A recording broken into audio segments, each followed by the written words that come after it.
ಗುರುಜಿ ಮತ್ತೊಬ್ಬರು ಕಾಲರ್ ಇದ್ದಾರೆ, ಮಾತಾಡೋಣ. ಹಲೋ ಹಲೋ ಹಲೋ, ನಮಸ್ತೆ. ಏನು ಹೆಸರು, ಇಲ್ಲಿಂದ ಕರೆ ಮಾಡ್ತಾ ಇದ್ದೀರಾ? ನನ್ನ ಹೆಸರು ಶಾಂತಮ್ಮ ಅಂತ, ರಾಜಾಜಿನಗರದಿಂದ ಮಾತಾಡ್ತಾ ಇದ್ದೀನಿ ಮೇಡಮ್. ಓಕೆ, ಯಾರ ಬಗ್ಗೆ ಕೇಳಬೇಕು? ಡೇಟ್ ಆಫ್ ಬರ್ತ್ ಹೇಳಿ ಅವ್ರದ್ದು. 13ನೇ ತಾರೀಕು 2ನೇ ತಿಂಗಳು 61ನೇ ಇಸ್ವಿ. 13/2/1961. ಹುಟ್ಟಿದ ಸಮಯ 1961. ಹುಟ್ಟಿದ ಸಮಯ ಟೈಮಿಂಗ್ಸ್ ಬೆಳಗ್ಗೆನಾ ರಾತ್ರಿನಾ? ಬೆಳಿಗ್ಗೆ ಮೇಡಮ್. ಬೆಳಗ್ಗೆ 10:30 ಇಂದ 11. ಓಕೆ, ಏನ್ ಪ್ರಶ್ನೆ ಇದೆ ಕೇಳಿ, ಮಾತಾಡಿ. ಗುರುಜಿ ಇದ್ದಾರೆ. ನಮಸ್ಕಾರ ಸರ್, ನಮ್ಮ ಯಜಮಾನ್ರ ಬಗ್ಗೆ ಮಾತಾಡ್ಬೇಕಾಯ್ತು. ಅವ್ರಿಂದ ಮಕ್ಕಳಿಂದ ಏನು ಇದು ಸಿಗುತ್ತೆ ಎಕ್ಸ್ಪೆಕ್ಟ್ ಮಾಡ್ತಾ ಇದೀವಿ. ಅದು ನಂಗೆ ಅರ್ಥ ಆಗ್ತಾ ಇಲ್ಲ. ನಿಮ್ಮ ಹೆಸರೇನು ಮೇಡಮ್ ಅವರೇ? ಮಗನಿಂದ ನಮ್ಮ ಯಜಮಾನ್ರಿಗೆ ಏನು ಸಿಗುತ್ತೆ ಅಂತ, ನೆಮ್ಮದಿಯಿಂದ, ಆ ನೆಮ್ಮದಿ ಅವನಿಂದ ಇವ್ರಿಗೆ ಏನು ಪ್ರಾಬ್ಲಮ್ ಆಗುತ್ತೆ ಇಲ್ಲ ಅನ್ನೋದು ನಮ್ಗೆ ಬೇಕು ಸರ್. ಇದೆಯಾ, ಒಳ್ಳೇದಾಗುತ್ತಾ ಹೇಗೆ ಅಂತ. ಮಗನಿಂದ ಕೆಟ್ಟದಾಗುತ್ತೆ? ಮಗನಿಂದ ಕೆಟ್ಟದಾಗುತ್ತೆ ಸರ್. ಹೇಳಿ ಸರ್, ನಮ್ಗೆ ಅವ್ನಿನ್ ಭವಿಷ್ಯ ಮುಖ್ಯ ಸರ್ ನಮ್ಗೆ. ನಿಮ್ಮ ಯಜಮಾನಿಗೆ 5ನೇ ಮನೇಲಿ ರಾವಿದ್ದಾರೆ. 5ನೇ ಮನೇಲಿ. ಹಾಗಾಗಿ ಮಕ್ಕಳು ಇವ್ರಿಗೆ ಪನ್ಸಲ್ಲ ಲಾಸ್ಟಲ್ಲಿ. ಎಲ್ಲಿದ್ದಾನೆ ಮಗ ಇವಾಗ? ಮಗ ಇಲ್ಲೇ ಬೆಂಗಳೂರು ಇದ್ದಾರೆ ಸರ್. ನಿಮ್ಮ ಜೊತೆ ಇಲ್ವಾ? ಇಲ್ಲ ಸರ್, ಅವರು ಮತ್ತೆ ಅವರು ಹೆಂಡತಿ ಬೇರೆ ಇದ್ದಾರೆ. ನಾವು ನಮ್ಮ ಮನೆಯವರು ಇಲ್ಲಿದ್ದೀವಿ. ಅವರಿಂದ ಏನೋ ಸ್ವಲ್ಪ ನಮ್ಗೇನಾರ ತೊಂದರೆ ಆಗುತ್ತಾ ಅಂತ ಭಯ ಸರ್. ಆಗುತ್ತೆ ಅಂತ ಹೇಳಿದ್ನಲ್ಲ. ಅದೇ ಅವನ ಹೆಸರು ಬಂದು ಶ್ರೀಕಾಂತ್ ಅಂತ. ಅವ್ನಿಗೆ MS ಎಲ್ಲ ಮಾಡ್ತಿದೀವಿ ಸರ್. ಫಾರಿನಲ್ಲಿ ಹೋಗಿ ಓದ್ಕೊಂಡು ಎಲ್ಲ ಬಂದಿದ್ದಾನೆ. ಆದ್ರೂ ನೆಮ್ಮದಿ ಇಲ್ಲ ಸರ್ ನಮ್ಗೆ. ಅವನು ಕೆಲ್ಸಕ್ಕೆ ಹೋಗಲ್ಲ, ಎಲ್ಲೂ ಹೋಗಲ್ಲ. ಬಾಡಿಗೆ ಬರ್ತಾ ಸ್ವಂತ ಮನೆ ಇದೆಯಾ? ಸ್ವಂತ ಮನೆ ಇದೆ, ನಮಗ್ ಬಾಡಿಗೆನೂ ಬರುತ್ತೆ ಸರ್. ಜಾತಕ ಚೆನ್ನಾಗಿದೆ. ನಿಮ್ಮ ಮಗನಿಗೆ 5ನೇ ಮನೇಲಿ ರಾವು ಇದ್ದಾನೆ. ರಾವು ಶಾಂತಿ ಮಾಡಿಸಿ, ಅವಾಗ ಒಳ್ಳೇದಾಗುತ್ತೆ. ಇಲ್ಲಾಂದ್ರೆ ಕಷ್ಟ ಆಗುತ್ತೆ. ರಾವು ಶಾಂತಿ ಎಲ್ಲಿ ಮಾಡಿಸ್ಬೇಕು ಸರ್? ಕುಂಭಕೋಣ ಮಲ್ ಮಾಡಿಸಿ. ನಮ್ಮಲ್ಲಿ ರಾವುಗೆ ಸಂಬಂಧಪಟ್ಟಂತ ಸ್ಟೋನ್ ಸಿಗುತ್ತೆ. ಅದನ್ನೆಲ್ಲ ಅವ್ನು ನಂಬೋದೇ ಇಲ್ಲ ಸರ್. ಫಾರಿನಲ್ಲಿ ಇದ್ದೀನಿ, ಇವೆಲ್ಲ ಏನು, ಇವೆಲ್ಲ ಬೇಡ. ಆ ಥರ ಒಂದು ಸ್ವಲ್ಪ ದೌಲತ್ತಲ್ಲಿ ಮಾತಾಡ್ತಾನೆ ಸರ್ ಅವನು. ಯಾಕೆ ಮದುವೆ ಆಯ್ತಾನೆ ಕೇಳಿ. ಯಾಕೆ ಮದುವೆ ಆಯ್ತು? ಫಾರಿನ್ ಇದೆ, ಅವ್ರಿಗೆಲ್ಲ ಏನಿಲ್ಲ ಬಿಡು, ನಿಮ್ದಾಗಿರು ಅಂತ ಹೇಳಿ ಮದ್ವೆ ಮಾಡಿದ್ವಿ ಸರ್. ಅಲ್ಲಿ ಬಂದ ತಕ್ಷಣ ಹುಡ್ಕಿ ಮದ್ವೆನೂ ಮಾಡಿದ್ವಿ. ಏನೋ ಕೆಲಸ ಸಿಕ್ಕೈತೆ ಅಂತ ಹೇಳ್ದ, ಎಲ್ಲ ಸುಳ್ಳು ಹೇಳ್ದ ಸರ್. ನಮಗೂ ಗೊತ್ತಾಗ್ಲಿಲ್ಲ. ಅಲ್ಲಿ ಮನೆ ತಗೊಂಡಿದ್ದೀನಿ, ಕಾರ್ ತಗೊಂಡಿದ್ದೀನಿ. 10 ವರ್ಷ ಅಲ್ಲೇ ಜೀವನ ಮಾಡಿದ್ದ ಸರ್, ಫಾರಿನಲ್ಲಿ MS ಮಾಡ್ಕೊಂಡು. ಮನೆ ತಗೊಂಡಿದ್ದೀನಿ, ಕಾರ್ ಇದೆ ನನ್ನ ಹತ್ರ, ಅದಿದೆ, ದುಡ್ಡಿದೆ ಅಂತ ಹೇಳ್ದ. ಆಯ್ತು, ಎಲ್ಲ ಚೆನ್ನಾಗಿದ್ದಾನಲ್ಲ ಅಂತ ನಾವು ಮದುವೆ ಮಾಡಿದ್ವಿ ಸರ್. ಚೆನ್ನಾಗಿಲ್ಲ ಅಂದ್ರೆ ನಾವು ಮದುವೆ ಮಾಡ್ತಿರ್ಲಿಲ್ಲ. ಇನ್ನೊಂದ್ ಮಗುನ್ ಬಾಳ ಹಾಳು ಮಾಡ್ತಿರ್ಲಿಲ್ಲ. ಈಗ ಈ ಕಡೆ ಅವಳ ಜೊತೆನೂ ಇಲ್ಲ, ನಮ್ ಜೊತೆನೂ ಇಲ್ಲ, ಬೇರೆ ಬಾಡಿಗೆ ಮನೆಯಲ್ಲಿ ವಾಸವಾಗಿದ್ದಾನೆ ಸರ್. ಹಿಂಸೆ, ಅವಳಿಗೂ ಹಿಂಸೆ ಕೊಡ್ತಾವನೆ, ನಮಗೂ ಹಿಂಸೆ ಕೊಡ್ತಾವನೆ. ಒಟ್ಟು ಸರಿ ಇಲ್ಲ. ನಾನು ಹೇಳಿದ್ನಲ್ಲ ತೊಂದರೆ ಕೊಡಂತ, ದರಿದ್ರ ಜಾತಕ ಅಂತ ಹೇಳಿದ್ನಲ್ಲ.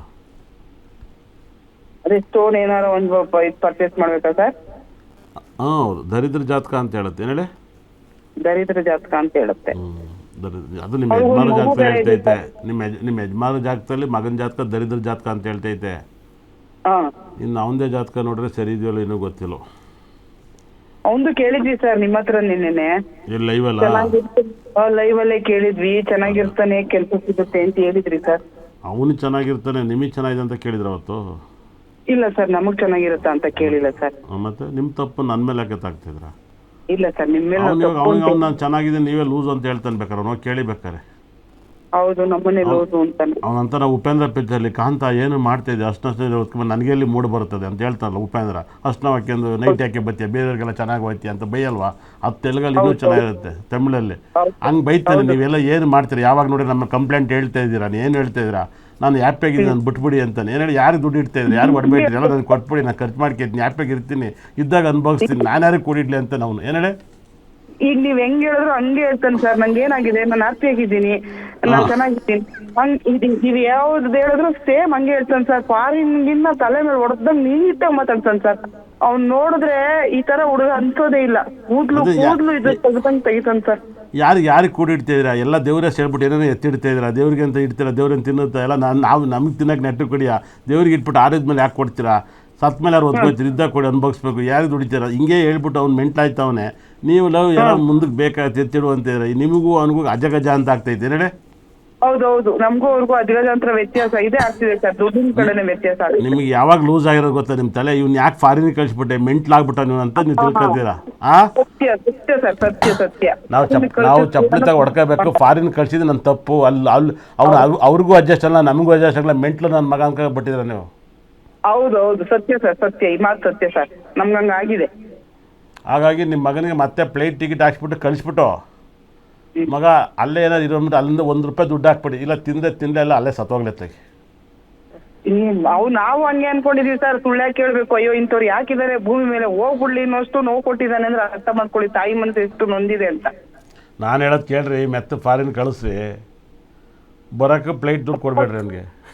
ಹೋಗಲ್ವಂತೆ ಸರ್, ಎಲ್ಲೂ ಹೋಗಲ್ಲ, ಇಲ್ಲೂ ಬೆಂಗಳೂರಲ್ಲೂ ಎಲ್ಲೂ ಕೆಲಸ ಮಾಡಲ್ಲ, ಬಂದು 3 ವರ್ಷ ಆಯ್ತು, ಇಲ್ಲೂ ₹10 ಆದಾಯ ಇಲ್ಲ, ಹೋಗೋದು ಇಲ್ಲ ಅಂತಾನೆ. ಈ ತರ ಮನೆ ಒಳಗೆ ಯಾವ್ದೋ ಬಾಡಿಗೆ ಮನೆ ಮಾಡ್ಕೊಂಡು ಕೂತಿದ್ದಾನೆ, ಏನ್ ಮಾಡೋದು ಅಂತಾನೆ ಅರ್ಥ ಆಗ್ಲಿಲ್ಲ. ಅದಕ್ಕೆ ನಾವು ಏನಾರ ತೊಂದರೆ ಕೊಡ್ತಾನ, ನಮಗೂ ವಯಸ್ಸಾಗಿದೆ ಸರ್, 65 ವರ್ಷ ನಮ್ಮ ಯಜಮಾನ್ರಿಗೆ, ನನ್ಗೆ 55 ವರ್ಷ. ಇವಾಗ ನಾವೇನಾರ ಕೋರ್ಟು ಕೇಸು ಅವು ಇವು ಅಲಿಬೇಕಾ, ಆ ತರ ಪರಿಸ್ಥಿತಿ ಬರುತ್ತಾ ಏನು ಅಂತ ತಿಳ್ಕೊಳ್ಳೋಣ ಅಂತ. ಗಲಾಟೆ ಆದ್ರೆ ನಿಮ್ಮ ಯಜಮಾನಿಗೆ ಹೊಡಿತಾನೆ ಅವನು. ಹೊಡೆದಾಯ್ತು ಸರ್, ಯಾವಾಗ? 1 ವರ್ಷದ ಮುಂಚೆನೆ ಈ ಗಲಾಟೆ ಆಯ್ತು ಸರ್. ಒಡೆಯೋದಿರ್ಲಿ, ಒದಿತಾನಲ್ಲ ಅದು ತಡ್ಕನಕ್ಕಾಗಲ್ಲ ಆ ನೋವನ್ನ. ನೋವು ಏನ್ ಮಾಡಕ್ಕಾಗುತ್ತೆ ಸರ್, ಹಂಗಾದ್ರೂ ನಾವೇ ಹೋಗಿ ಸಮಾಧಾನ ಒಡೆಯೋದು ಬೇರೆ ತಳ್ಳೋದು ಬೇರೆ, ಒದಿತಾರಲ್ಲ ಸರ್, ಒದಿಯೋ ನೋವನ್ನ ಅದಿಲ್ಲ ಸರ್, ಅದೇನು ಮಾಡಿಲ್ಲ. ಮುಂದೆ ಆಗುತ್ತೆ, ಮುಂದೆ ಆಗುತ್ತಾ? ಮುಂದಿದೆ ಮುಸಲಂ ಪಂಡು ಏನು ಹೇಳಿ, ಮುಂದೆ ಇದೆ ಮುಸುಗಳು ಪಂಡು. ಅಯ್ಯೋ ಯಾವ ತಿಕ್ಲಿಕ್ಕೆ ಎತ್ಬಿಟ್ನೋ, ಯಾವ ಗಳಿಗೆಲ್ಲಿ ಎತ್ಬಿಟ್ನೋ, ನನ್ನ ಹೊಟ್ಟೆಲ್ಲಿ ಯಾಕೆ ಬಿಟ್ಬಿಟ್ಟೆ ಅಂತ ನೀವು ಮೆಂಟ್ಲಾಗಬೇಕು ಏನು ಹೇಳಿ. ಆ ತರ ಎಲ್ಲ ಮಾಡ್ತಾನ ಸರ್? ಇದೆಲ್ಲ ಆಗುತ್ತೆ. ನೀವೇ ನಿಮ್ಮ ಬಾಯಾರೆ ಬೋಳಿ ಮನೆ ಸತ್ತೋಗೋ, ಹಾಳಾಗೋಗೋ, ನೆಗೆದು ಬಿದ್ದೋಗತ್ತೆ, ನೀವೇ ಬಾಯಲ್ಲಿ ಬೈತೀರ. ಯಾರ್ಯಾರಿಗೋ ರೋಡಲ್ಲಿ ಸಾವು ಬರುತ್ತೆ, ನಿನಗೆ ಬಂದಿಲ್ಲ ಅಂತ ನಿಮ್ಮ ತಾಯಿನೇ ಮಗನ್ನ ಬೈಯೋ ಸೀನ್ ಬರುತ್ತೆ. ಇನ್ನು ಎಲ್ಲ ಆಗೋಗಿದೆ ಸರ್ ಪಾಪ. ಎಲ್ಲ ಮುಗಿಸ್ಬಿಟ್ಟಿರ, ಸರ್ವಮಂಗಳ ಮಂಗಲ ಎಲ್ಲ ಸರ್ವನಾಶ ಮಾಡಾಕ್ಬಿಟ್ಟಿದ್ರಾ? ಎಲ್ಲಾನು ಅಂದ್ಬಿಟ್ಟು ಎಲ್ಲಾನು ಆಗೈತೆ ಸರ್. ಒಟ್ನಲ್ಲಿ ಅವ್ನು ನಮ್ ತೊಂದ್ರೆ ಏನು ಬರಬಾರ್ದು ನಮ್ಗೆ. ಹಂಗೆಲ್ಲ ಏನಿಲ್ಲ ಮೇಡಮ್, ಖಂಡಿತಲ್ಲೂ ಕೂಡ ಬರುತ್ತೆ ವಿಧಿ ಲಿಖಿತ ಬರ್ದಿಟ್ಟು ಕೇಳಿ. ಊರು ಮನೆಯಲ್ಲ ನೋಡಿ ನಗ್ತಾರೆ. ಈ ಸೀನ್ ಇದೆ ನಿಮ್ಮ ಮುಂದೆ ಇದೆ. ಇದೆ ಇದೆ ಇದೆ ತುಂಬ ಮುಂದೆ ಇದೆ.